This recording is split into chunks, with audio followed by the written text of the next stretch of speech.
যতগুলো চিৎকার শুনি তখন আমাদের প্রত্যেকের কান্না পাই। আমি একজন সাধারণ স্টুডেন্ট এবং আমি একজন ক্ষুদ্র আর্টিস্ট। আমি যেটাকে অন্যায় মনে করি সেই অন্যায় প্রতিবাদ করতে আসছি। আমি কোনো দলের পক্ষ নিয়ে কথা বলতে আসি নাই। আমার যেটা মনে হয়েছে ন্যায় কোনটা অন্যায়, আমি সেই অন্যায়ের বিরুদ্ধে কথা বলতে আসছি। আসলে যা দেখতেছি আমরা সেভাবে ঘরে বসে থাকা যায় না।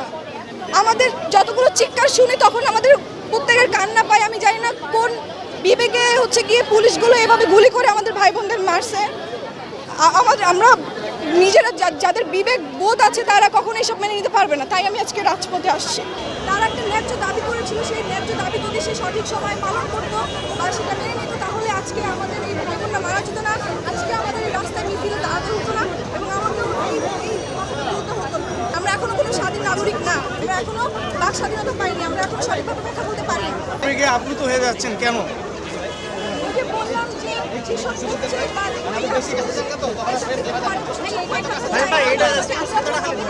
মানুষ মারা যাবে কেন? ছাত্ররা তো কাউকে মারার পক্ষে না। ছাত্ররা কি গিয়ে পিটাইছে কাউরে? পিটাপিটি মারামারি এগুলা কি আপনাদের? ডান্ডা পেটা গুলি করা কোন? আরে ভাই আলোচনা কি? এতগুলো মানুষ রাস্তায় নাইমা আসছে এইসব ইয়ের মধ্যে আপনারা আবার আলোচনা। যারা মারা গেছে তাদের খোঁজ নিচ্ছেন আপনারা? এখন মরেই তো গেছে তাদের ফ্যামিলি।